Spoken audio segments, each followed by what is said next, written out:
पावणेच्या सुमारास आम्हाला fire call आला होता की जो फायर इन एक साधारणतः 12व्या माळ्यावरती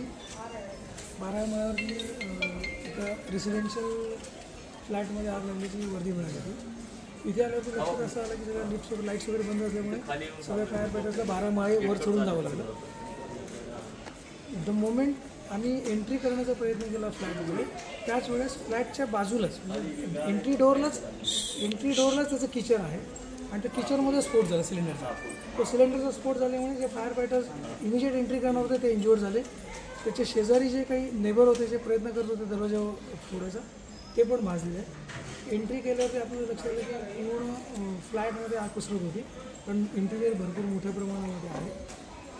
आग विझवण्याचा प्रयत्न करण्यात आला, आग विझवण्यात आली. आग विझवल्यावर तिथं सर्च ऑपरेशन केलं तेव्हा लक्षात आलं की बिल्डिंगच्या त्या फ्लॅटच्या एका बेडरूममध्ये बेडवरती एक मुलगा कॅज्युअलिटी म्हणून आम्हाला सापडला आणि फर्दर इन्व्हेस्टिगेशन चालू आहे.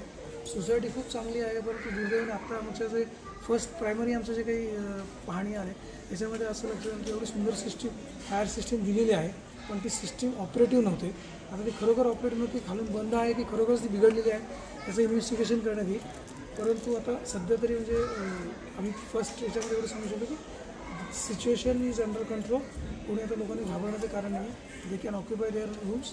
फक्त लाईट्स लगेच चालू करू नका आणि बाकीच्या ज्या गोष्टी आहेत आम्ही लगेच चेक करून तुम्हाला सांगू. सर फायर डिपार्टमेंटचे पण काही जवान इंजर्ड झाले फायर आणि डिपार्टमेंटचे 2 जवान इंज्युअर्ड झाले. आणि फर्स्ट टाईम असं आहे की द मोमेंट आम्हाला कॉल आला कळलं सिव्हिरिटी लक्षात घेऊन आमच्याकडनं ॲज मच ॲज पॉसिबल तेवढे आम्ही रिएन्फोर्समेंट दिले. 5 गाड्या